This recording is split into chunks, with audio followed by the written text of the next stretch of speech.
Welcome back, everybody. Ready for another deep dive? Absolutely. Always ready to dig in. Well, today we're tackling something pretty unique, I'd say. We're looking at climate change. Yeah, everyone's talking about it, but through a very particular lens. Definitely not your run-of-the-mill take. We've got an excerpt from this longer article, and it gets, well, interesting. It's less about the science itself and more about how one person's experiences, their views on society, even biblical prophecy all get tied into their climate change conclusions. A real mix of, well, everything. Right. So the author kicks things off talking about their first encounter with climate change, back in school, greenhouse gases, melting ice caps, the whole 9 yards. Standard stuff. We all got that. Exactly. But here's the twist.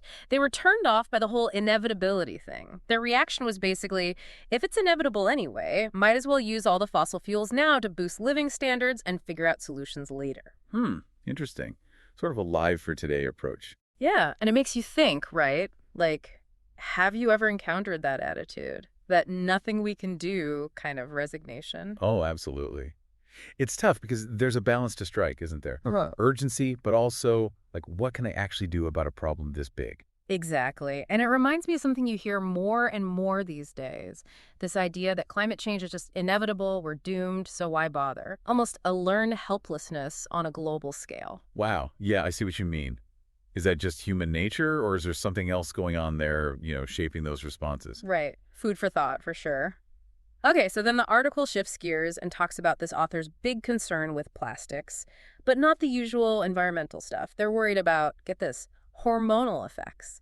They even link it to some pretty controversial societal stuff, which, gotta be clear, isn't necessarily backed by science. Definitely pushing the boundaries of what's considered environmental harm then. Right. It makes you ask, who gets to define what harm even means in this context? Ooh, good point. Whose voices are we listening to and why? Now, the author then talks about this experience in university that really cemented their climate change skepticism. They butted heads with a professor over an inconvenient truth, no less, and get this. They compare climate change, as used by the left, to terrorism, as used by the right. Both fear tactics, they say, to control people and erode national sovereignty. Well, fear has been a powerful tool throughout history for various agendas, right? Whether those fears were justified, that's a whole other debate. No, for sure. It makes you think of the Cold War, Red Scare stuff. Exactly. Classic examples of fear shaping public opinion and even policy. Okay, so then we get to this funny little anecdote about incandescent light bulbs. The author was dead set against the ban, and not just for energy efficiency reasons. They liked the warmth, especially during those long Canadian winters.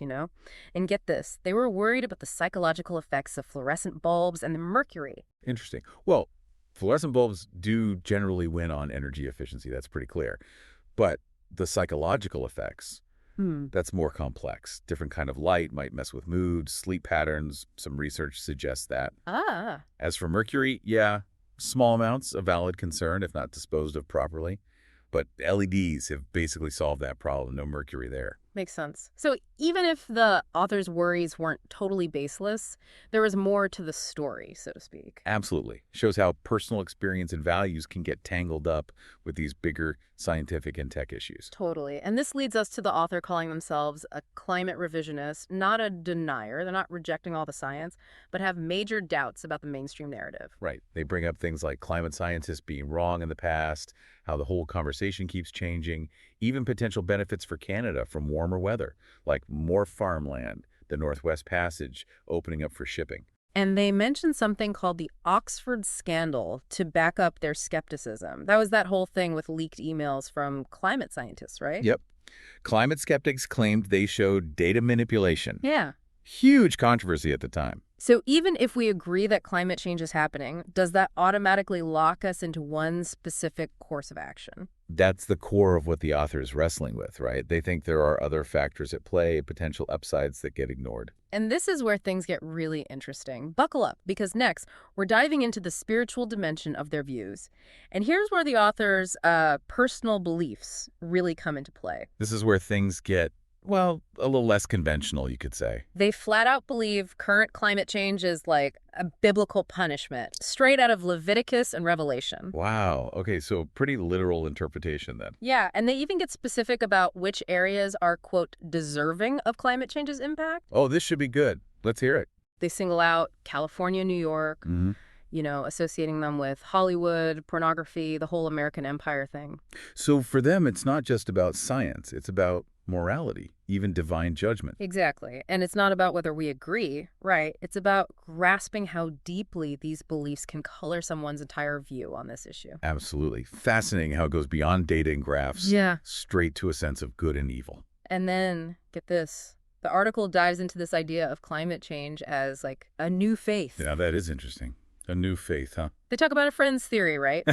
After the whole 2012 apocalypse thing didn't pan out, some folks were left with this broken faith, a void to fill. Makes sense. Humans are meaning-making creatures after all. Totally. And the theory goes that climate change steps in, providing that constant sense of doom, urgency, purpose. Almost like a substitute apocalypse, never ending. Right. And the author even links this to their own disillusionment with certain Christian prophecies. Like the blood moon stuff a while back. A lot of folks convinced that was it. Yeah, which obviously didn't happen. So this raises a question for you listening. Can you see any parallels between strong belief systems, whether it's religious or secular? That's a good one. Both can have unwavering conviction, right? A sense of community, a bigger purpose driving them. And even that willingness to make sacrifices for the cause, For sure. Could be following strict religious rules or advocating radical climate action. Same dedication, really. Now, the article wraps up with the author's, pretty strong distrust of climate change activists. Yeah, they really go after them. What's the main beef there? Their focus on a future their own kids won't even experience, that's the big one, sees it as hypocritical, self-serving, ties back into that lack of real investment in the future they're supposedly fighting for. Like the actions speak louder than words kind of criticism. And then boom, the article ends with this line: "I do not fear climate change. I welcome it for what it will cleanse from the West." Chillin' stuff. Wow. Yeah, talk about conviction. This isn't just an Yeah. intellectual debate for them. It's deeply personal. It's tied into their worldview, their morality, their hopes for what the world should be. Exactly. So where does that leave us? We've been on quite the journey through this one person's very unique perspective on climate change. Definitely not the usual take, that's for sure. But valuable nonetheless, I'd say. I agree.